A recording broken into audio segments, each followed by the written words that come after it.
I know what most of you guys are thinking, Angel, why are you jizzing over rain? It's literally just dirty ass water falling from the sky. But if you live in certain parts of Arizona, you know exactly why rain is just such a beautiful blessing, because there are literally times when we have droughts that last over 100 days a year. It's funny because I remember as a kid hearing about people loving the smell of wet dirt when it rains, and I thought it was like the most overbloated thing. But the older you get, honestly, the more you enjoy like that weird wet dirt smell. It's so intoxicating. Honestly, they should probably make that into a cologne. I'm sure Calvin Klein is working on that somewhere. But do I look like a weatherman to you? I'm not here to talk about rain or precipitation, although I did do a little bit of recording of the rain. I don't know why. It was just something random that I did. I kind of like popped my phone out and just kind of recorded a little bit because it is a little bit soothing. Anyways, I'm rambling. I'm sorry. I tend to do this from time to time.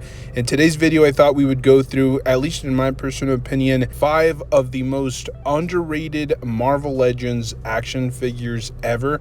Now, I must clarify, even though the title says these are the top 5 most underrated, it doesn't mean that they're like the ultimate 5. I still feel like there are more underrated action figures potentially than these. So that's why this is only part 1 of this entire series. I do plan on revisiting this later and then talking about other Marvel Legends that I personally feel like have flown under the radar. Now, I should clarify, it's a matter of perspective what's underappreciated or underrated, because some people think that certain things are exactly where they should be. A lot of people say, well, there's a reason it's on the clearance aisle, or there's a reason people don't purchase it because it's an ugly figure, so on and so forth. But like I said, this is my personal opinion, my personal perspective. These are 5 figures that I don't think get enough credit, and I definitely feel like belong in most Marvel Legends displays. As always, let me know your top 5 down below. This is only the first list of this entire series. I do plan, like I said, on making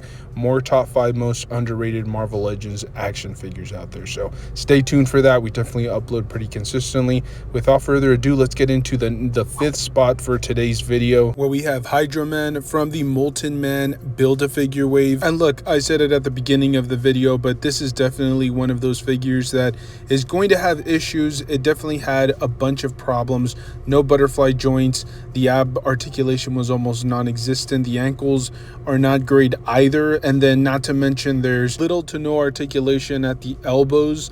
So those are things that obviously you're going to run into, and I feel like had they tweaked this figure just a little bit, like maybe not make his arms or his hands so big and bulky, maybe they could have articulated the elbows just a little bit, and you know, a few other things here and there that I think could have made the figure just a little bit better.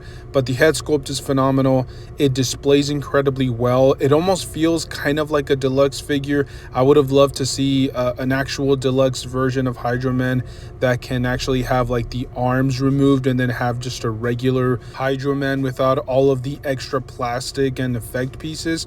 Maybe just like regular arms, something along those lines, where you could have different options in terms of displaying him. There are also some extra plastic effect pieces that get ported onto his legs, which really help in terms of stabilizing the figure. But again, it looks phenomenal when you're displaying him. Clearly, your options for displaying this figure are somewhat limited due to the fact that the articulation just isn't there and the limbs are so huge. But there are at least a couple of really good poses that you can display him in, and the figure just really draws a lot of attention. It's one of those figures that really caught the collector community off guard. It's actually fairly inexpensive. Even at this point, you can probably find him open and, you know, slightly used for roughly about like $20 to $25. So really, you can go out and pick him up if you're interested in this particular figure. But he's a phenomenal Spider-Man villain, and I think if you're a hardcore Spider-Man fan, this is definitely an action figure that you need in your display. It's not perfect. It does come with quite a few issues, but if you're able to kind of put those to the side and just find a really good pose for it, you're definitely going to enjoy this particular Spider-Man villain. At the 4th spot, we have everybody's favorite Hulk.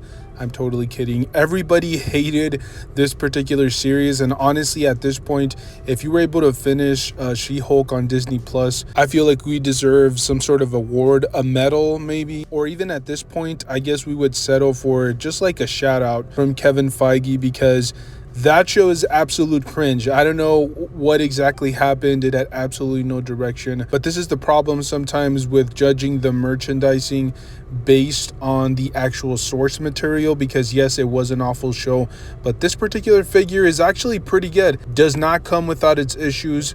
Clearly, there's a reason that it went on sale for a lot of people, aside from the source material.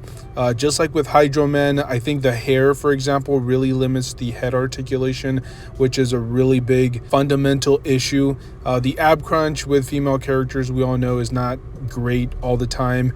But aside from that, this is a really, really well designed figure. I actually really like the wash on the hair. I like the head sculpt. I like that it came with alternate hands.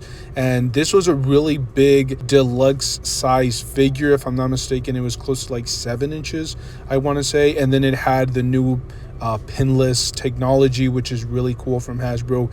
The fact that they decided to throw in that type of technology with such an obscure character and an obscure show, because not a lot of people were watching it. But overall, it's a really good solid figure. I really like the detail. I like the sculpt, double jointed knees, and then obviously the double jointed elbows, the stuff that we've been waiting for from female characters.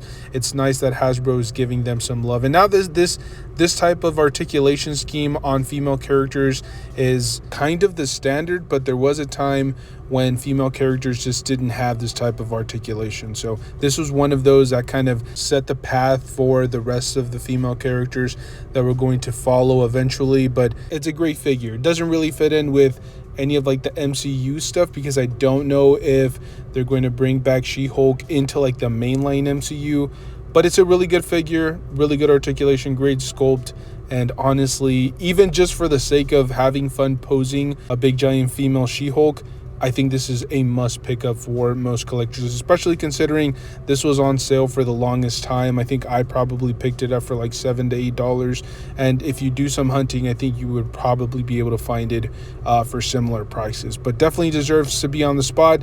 Definitely gets way more hate than it deserves. At the third spot, we have one of those really weird, awkward, obscure characters from the late 80s. We're talking about Speedball from the Controller Build-A-Figure Marvel Legends wave.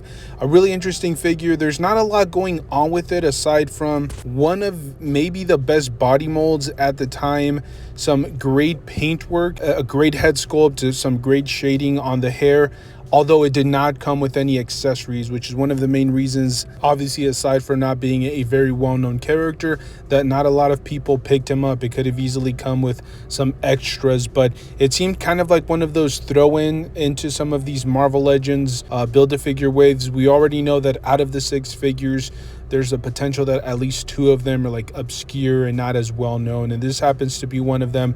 But I really love this figure. This has kind of become like my normie when it comes to posing. Sometimes if I'm chilling, watching Stranger Things or rewatching Seinfeld for like the 100th time, and I just want to be like playing around with the figure and posing, this is one of those. I really love the articulation scheme on this figure. Great butterfly joint, solid ab crunch.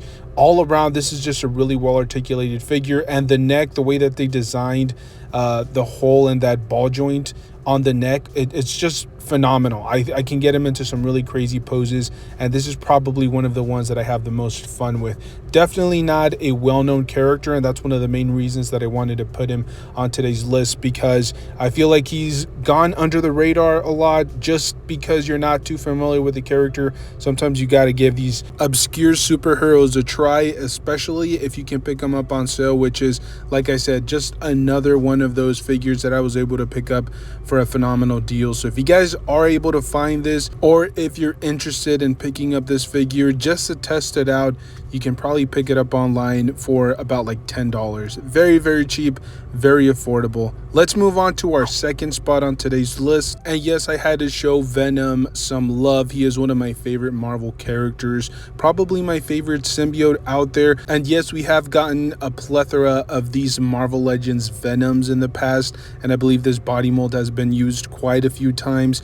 We are supposed to be getting like an updated version as a Walmart retro carded exclusive that's supposed to have like an updated torso piece. And look, if I get an opportunity to upgrade my display by adding that figure, I will definitely do so. But as of the moment of this recording, This is my favorite Venom. I know there was also another, like a cell shaded version that was supposed to be like a Hasbro Pulse exclusive, but I think that's just too on the nose. I mean, if you're a big fan of the animated series, great, or if you want cell shading, but it doesn't really represent like the go-to version of Venom. It's just too specific, whereas in this particular version of Venom can really fit into almost any display. The articulation is really well done. I believe it's using like the old Omega body mold. Don't quote me on that. The Omega Red body mold, but then I just absolutely love the head sculpts for this figure. Just absolutely brilliant. The one that has the tongue sticking out, and then the one that has like half symbiote and half Eddie Brock is also just a phenomenal looking figure. Now, it did get thrown into that Amazon exclusive 3-pack with a couple of other symbiotic action figures, and so I think it definitely flew under the radar, and not a lot of people talk about this particular version, especially considering we did just recently receive an updated version of the Sony live action Venom action figure, so maybe that took a little bit of attention. And just as a whole, there are quite a few Venoms out there, but at least in my personal mind's eye, this is like the prototypical perfect version of Venom. I think the newer one with the updated tech might actually knock this one out, but keep in mind you're essentially buying the exact same figure with one minor little tweak, because it still has those ugly pins and it still has like the older articulation aside from the ab crunch. So it's really a matter of personal perspective, but if you're not able to get the Walmart exclusive one, I think this is a perfect replacement, and it should fit in, as I said earlier, into any Marvel Legends display. I think the next step up for a newer Venom figure would probably be one that actually has tendrils, kind of similar to what the deluxe Carnage figure looks like, the newer live action version of Carnage that has those amazing tendrils all around. I think that's kind of the next step when it comes to releasing a Marvel Legends deluxe Venom. Extra tendrils, extra weaponry that can be ported onto his hands, things of that nature. I believe that's like the next step up, but only time will tell if we get something like that. For the time being, at least in my mind's eye, this is the perfect Marvel Legends Venom, and that is our second spot. Moving on to our top spot on today's list, and yes, I do have two symbiotes for our first and second spot.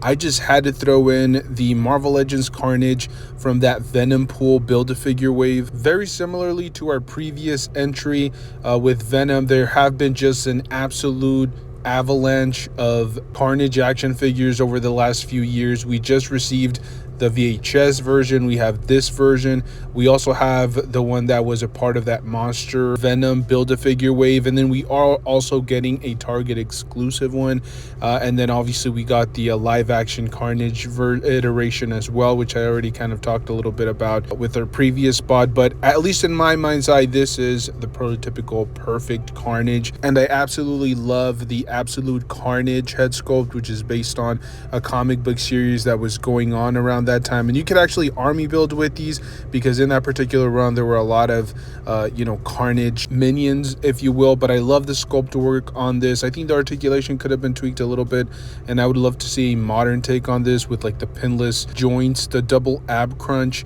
and then maybe a few extra accessories for the hands. But the sculpt work all along the body, the tendrils, the head sculpts, everything was just really well done with this figure. And as you might have guessed, yes, this figure is incredibly affordable, even if you go on eBay or Amazon. In most cases, even if you want a brand new one, you're paying roughly around like $30, and then if you want a used one in really good condition from like an adult collector, you'll probably be paying somewhere along the lines of like $20 to $25. By my standards, that's a phenomenal deal. Now granted, I do wish that this figure came with a few extra accessories, which is essentially what we're getting with that Target exclusive Carnage. Some extra weaponry that you can swap out through the hands, and then obviously we did have that live action deluxe Carnage, but that's a conversation for another day. But that's kind of what I kind of really hope the Target version is, the extra weaponry, those extra little features that this particular Carnage